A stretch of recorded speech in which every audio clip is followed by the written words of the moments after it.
Cricket খেলাধুলা করছে। এই সুন্দর রোদ, এত সুন্দর লাগে। ওর খেলা পড়া হলো, তারপর এখন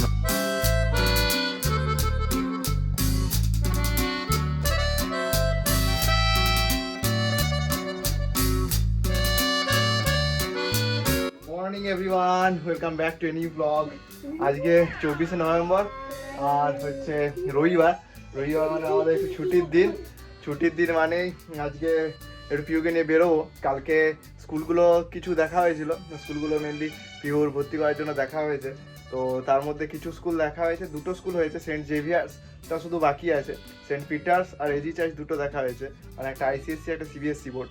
তো এখন আইসিএসসি বোর্ড সেন্ট জেভিয়ার্সটা যাবো, কারণ কালকে অলরেডি বন্ধ হয়ে গেছিলো। তো হ্যাঁ, এখন যেহেতু অ্যাডমিশন প্রসেস শুরু হয়ে গেছে, সবই এপ্রিল মাস থেকেই সব স্কুলিং শুরু হবে। কিন্তু যেহেতু শুরু হয়ে গেছে অ্যাডমিশন প্রসেস আর ইন্টারভিউ আছে, আজকে আবার যাবো। আর পিহু তো স্কুলে গিয়ে খুব মজা পেয়েছে, কালকে তো আসতেই চাইছিল না, এত ভালো লেগেছে। তো আজকে আবার কালকে বাড়ি এসে বলছে আমি আবার স্কুল যাবো, আমি বাড়ি ফিরবো না। কালকে তো ঢুকতেও যায়নি ঘরে, বাইরেও খেলতে শুরু করে দিয়েছে। তো এই যাই হোক, বেশি দেরি করবো না, কারণ 12টা পর্যন্ত বলেছে। চলো,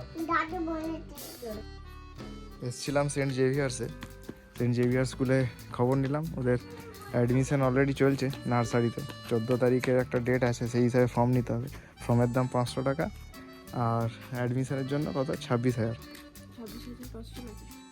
হ্যাঁ, সেটা বই আর বাদ দিয়ে এক্সক্লুডিং ড্রেস আর বই আবার মার্চ মাস থেকে সেশন, মনেই মার্চ মাস থেকে শুরু করলো। মার্চেই বললো। আর এটা হচ্ছে স্কুল, বেশ ফাঁকা আজকে এখানে। এদের মনে পরীক্ষা এখন কিছু নেই আজকে, যদিও রবিবার তাই কিছুই নেই। বাচ্চারা এসেছিল, ইন্টারভিউ ছিল এখানে। পেরেন্টসদের সাথে একটা ইন্টারভিউ হবে, যে প্রিন্সিপাল থাকে, তারপরে অ্যাডমিশন। এখন ঘড়িতে বাজছে 12টা 15। হ্যাঁ চলো, ওইদিকে যাবো। আর পিউকে নিয়ে জাস্ট স্কুলগুলোর থেকে ঘুরে এলাম। হ্যাঁ, যদিও আজকে একটাই স্কুল, যেহেতু রবিবার একটা স্কুল খোলা ছিল, সেন্ট জেভিয়ার। আর ডিএভি স্কুলটা যাওয়ার একটা কথা আছে, দেখি ডিএভিটা কালকে হয়তো যেতে পারি। তো আসার পর পিউ তো বাড়িতে থাকবে না, তাই পিউকে ড্রেস সমস্ত চেঞ্জ করে তারপর নিয়ে বেরিয়েছি মাঠে। আর এখন যেহেতু শীতকাল, তাই সকাল সকাল বেশ ভালো রোদটাও দেয়। আর পিউরও সব বন্ধুরাও বেরোয় সব খেলতে। যদিও এখন মাঠের এই প্রান্তের দিকে এসছি, স্লিপার যেগুলো চিলড্রেন্স পার্কটা আছে সেই দিকে গেলে ও স্লিপার তো চাপবেই। আজকে চাপাবো, অনেকদিন চাপানো হয়নি। আর রোদটাও বেশ ভালোই দিয়েছে আজকে, একটু সকালের দিকেও ভালো ঠান্ডা, রাতের দিকে তো ভালো ঠান্ডা নেমেই যাচ্ছে। মার্চ এইদিকে সব বড়রা ক্রিকেট খেলছে, যেহেতু রবিবার, দুদিন ছুটির টাইম, তার জন্য সবাই মনের আনন্দে খেলাধুলো করছে। আর এই দূরে আছে আরও কিছু দূরে ছেলেগুলো সব তাস খেলাধুলো করছে। আর কোয়ার্টারে থাকার এটাই সুবিধা হয়, যখন খুশি বেরোনো যায়। যখন খুশি বলতে এই শীতের দিনে সকাল থেকেই সুন্দর মাঠে রোদ আসে, আর মাঠের মধ্যে গাড়িও যেহেতু বেশি চলাচল করে না, তাই খেলাও যায়। পিউরও বেশ ভালো লাগে, না এলে তো ঘরের মধ্যে থাকলে বেশি ঝামেলা করে, বেশি দুষ্টুমি শুরু করে দেয়। আর মায়ের রান্না এই টাইমে সুবিধা হয়, মাসিরও কাজ যেগুলো থাকে। তো স্কুল থেকে আসার পর দীপ রান্না যেগুলো বাকি ছিল সেগুলো সব করছে। আর পিউর হাতে এখন নিয়েছে কিছু পাথর নিয়েছে, সেগুলো নিয়েও খেলবে, পাথর নিয়ে বেশি খেলা। আর এদিকে সব বাচ্চারা ক্রিকেট খেলাধুলো করছে। এই সুন্দর রোদ, এত সুন্দর লাগে। চান করে ওই যে আমাদের সামনেই বেদি আছে, সিমেন্টের বেদি, সেখানে বসাও যায়। এখন ঘড়িতে বাজছে 2টো। পিউর তো 1টার থেকে খেতে বসেছে। খাওয়া দাওয়া করতে করতে মাঝে মাঝে ওর দুষ্টুমি শুরু হয়ে গেছে। কিছুটা খাওয়া হয়েছে। কতটা খাওয়া হয়েছে? শেষের মুখে। আজকে যেহেতু ওর মাংস হয়েছে, তাই ওর প্রিয় খাদ্য, তাই আজকে মাংস খেয়েছে ঠিকঠাক। আজকে কম খেয়েছে মাংস। আর এখন শেষ দিক হয়ে গেছে, 2টো বেজে গেছে বলে ও শুরু হয়েছে দুষ্টুমি।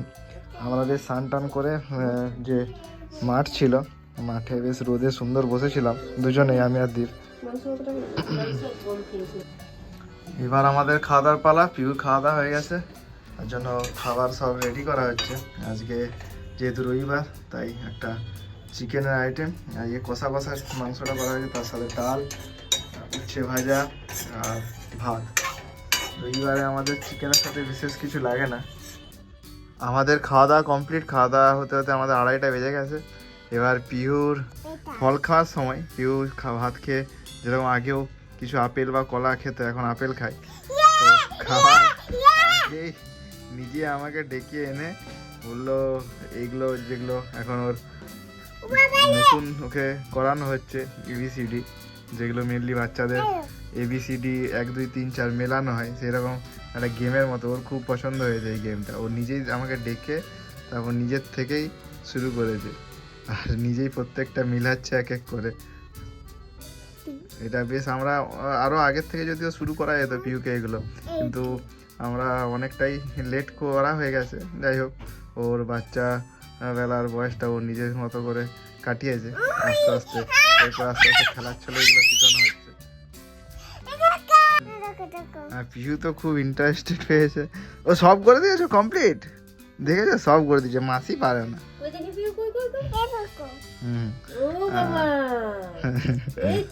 স্কুল গেছিল বলো। আর আপেল এসছে, এবারে আপেল খাবে পিউ। না আপেল এসছে, আবার পরে আবার খেয়ে দিয়ে তারপর ঘুমিয়ে তারপর আবার করবে। আরো ওকে করে দিতে হবে। দুটো করলাম, আরো এখনো করবে। পড়াশোনায় খুব মন হয়েছে বলো, তুমি বড় হয়ে গেছো, পড়াশোনায় খুব ভালো লাগছে। আপেলটা খাও, মাসি খাওয়াচ্ছে। আমার সাথে কিছুক্ষণ ওর খেলা পড়া হলো, তারপর এখন ওর মাকে নিয়ে বসেছে। মানে 2 পাতা টানা এক টানা সব করা হলো, তবুও এখনো ও করেই যাচ্ছে এক টানা। এখন খুব ইন্টারেস্ট পেয়েছে এটাতে।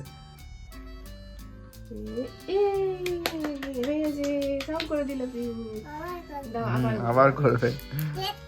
আর এই করতে করতেই মানে খেলতে খেলতে পড়তে পড়তে খাওয়া হচ্ছে। আজ একটা নতুন ফল এনেছিলাম, পানি ফল, সেটাও খাচ্ছে দেখছি। পানি ফল এখন যেহেতু শীতকাল পাওয়া যাচ্ছে, আপেলটাই মেনলি খায়, আপেলের সাথে সাথে পানি ফলও খাওয়ানো হচ্ছে। আর পিউর দুষ্টুমি, বলছে মাসি ওকে লিখতে দিচ্ছে না। এবার ঘুমিয়ে যেতে হবে, দিয়ে আবার বিকেলে ওটা করতে হবে।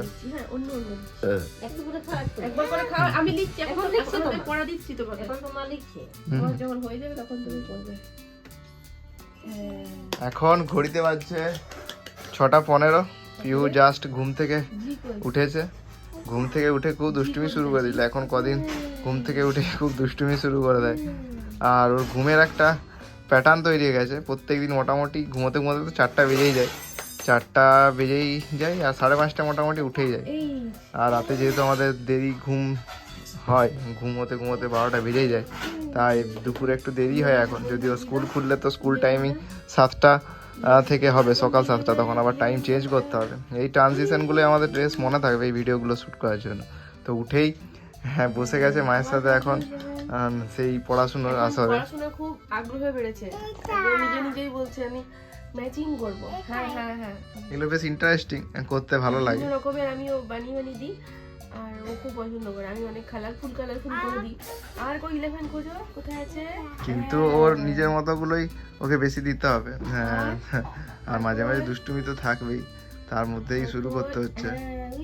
আর সেই জন্য আমাদের আস্তে আস্তে যে আগের রুটিন বিভিন্ন ছিল, টিভি দেখা, বাইরে ঘুরতে যাওয়া, সেগুলো আস্তে আস্তে কমছে। আর আস্তে আস্তে পিউর পড়াশোনার দিকে আমাদের আস্তে আস্তে যেতে হচ্ছে। এইগুলোই হচ্ছে চেঞ্জ আস্তে আস্তে।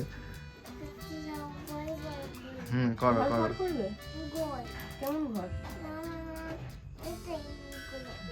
ও বলে দিচ্ছে মাকে কিরকম ভাবে কি করতে হবে, সেগুলো করবে ও।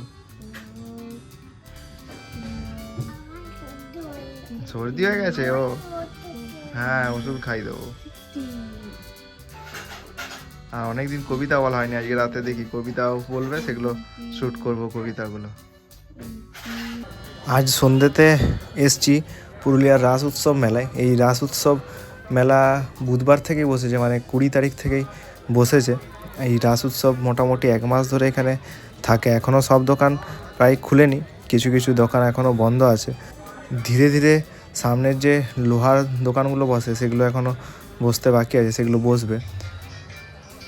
এই হলো পুরুলিয়ার বিখ্যাত যে রাস উৎসব তার মন্দির। এখানে রাধাকৃষ্ণর মূর্তি আছে আর এটাই পুজো করা হয় পুরো 1 মাস ধরে। তার সাথে বিভিন্ন সাংস্কৃতিক অনুষ্ঠানও হয়। সামনে একটা স্টেজ আছে যেটা বিষ্ণুপুরের রাস উৎসবের থেকে একটু আলাদা। এখানে শুধুমাত্র একটা মন্দিরের মধ্যে সমস্ত রাধাকৃষ্ণের পুজো হয়। যেমন বিষ্ণুপুরে একসাথে অনেক রাধাকৃষ্ণ, তার সাথে গোপাল, বিভিন্ন নামের যে ঠাকুর আছে সেগুলো পুজো হয়। বাচ্চাদের জন্য বিভিন্ন খেলনার দোকানে এখানে ভরে থাকে। পুরো মেলা জুড়ে শুধু দেখা যাবে বাচ্চাদের বিভিন্ন রকমের রং বেরঙের খেলনা। তাই পিহুকে নিয়ে এলে তো আমাদের অবস্থা টাইট করে দেবে, কিন্তু তবুও আনবো পিহুকে। সন্ধ্যের দিকে আনবো না ভেবেছি, কারণ সন্ধ্যের দিকে এখানে অলরেডি ভালোই ঠান্ডা পড়ে গেছে, বেশ জাঁকিয়ে ঠান্ডাটা পড়েছে পুরুলিয়ায়। তাই ঠান্ডা লেগে যাওয়ার ভয় আছে। তাই ওকে আনলে বিকেল দিকেই আনবো, কারণ বিভিন্ন যে রাইডগুলো আছে সেগুলোতেও চাপতে পেলে খুব মজা পাবে। তাই বিকেল দিকে ওকে আনবো ভেবেছি। আজকেই আমরা ফার্স্ট এলাম, নাহলে অন্যবারে আগেও তাড়াতাড়ি চলে আসি এই রাসমেলা দেখতে, কারণ এটা খুবই বিখ্যাত পুরুলিয়া রাসমেলা। আর মানুষজন, বহু মানুষজন, মানে বাইরের গ্রাম থেকেও বহু মানুষজন এখানে এই রাসমেলায় আসে। উইকেন্ডগুলো মানে শনি রবিতে এই রাসমেলাতে ভিড়টা সবচেয়ে বেশি হয়, দেখা যাচ্ছে কত মানুষের সমাগম হয়েছে। যদি এটা প্রথম উইকেন্ড বলে অতটা ভিড় নেই, এর থেকে আরও প্রচণ্ড ভিড় হয় এই রাসমেলায়। পুরুলিয়া রাসমেলার বিখ্যাত খাবার হচ্ছে এই মথুরা কেক। যদিও এই মথুরা কেকটা আমাদের বেশ ভালো লাগেনি, কারণ বিষ্ণুপুরে যে ভেলপুরি হয় সেটাকে একটা পাউডার দিয়ে দেওয়া হয়। আমরা রাসমেলা দেখতে গেছিলাম, পুরুলিয়া রাসমেলা অলরেডি বসে গেছে। তো রাসমেলা দেখে জাস্ট ফিরেছি, আর ফেরার পরই পিউকে অনেক হোমওয়ার্ক দিয়ে যাওয়া হয়েছিল। সেগুলো অলরেডি, এগুলো সব দেওয়া হয়েছিল ম্যাচিং, এগুলো সব মাসির কাছে বসে বসে কমপ্লিট করেছে। আর এগুলো ইন্টারেস্ট খুব পাচ্ছে। পিউর সব রং পেন্সিল নিয়ে এবার খেলতে বসেছে। আর প্রতিদিনের মতো যা আনি সেটাও খুলে দেখবে কী এনেছি ওর জন্য। আজকে যদিও কোনো শপিং মল যাওয়া হয়নি, যদিও যেহেতু উইকেন্ড, তবুও শপিং মল যায়নি, কারণ রাস বসেছে আজকে থেকে। আর এই রাস বসে একদম 1 মাস পুরো, মানে বিষ্ণুপুর মেলা যখন শুরু হয় তার আগেই জাস্ট শেষ হয়। কারণ এখানকার বিষ্ণুপুর মেলার থেকে অনেক দোকান গিয়ে এখান থেকে উঠে বিষ্ণুপুর মেলায় বসে। আর তো এরপর পিউকে নিয়ে আরেকটু দেখা যাক পড়াশোনা, না হলে আজকে একটু মুভি দেখবো ভেবেছি, দেখা যাক কোনটা হয়। এখন ঘড়িতে রাত 12টা বাজছে। পিউর খাওয়া দাওয়া কমপ্লিট, আমাদেরও কমপ্লিট, কিন্তু ঘুমানোর যে সময় হয়েছে সেটা আর মনে নেই। বেলুনগুলো যেগুলো ছিল সব বার্থডের জন্য, এখনও বার্থডের লেখাটা এখনও আছে, আর এগুলো নিয়ে খেলা শুরু করেছে। এই ঘুমোতেই ওর দেরি একদম। আজকের মতো পিউ বলো গুড নাইট। অনেকদিন বলোনি।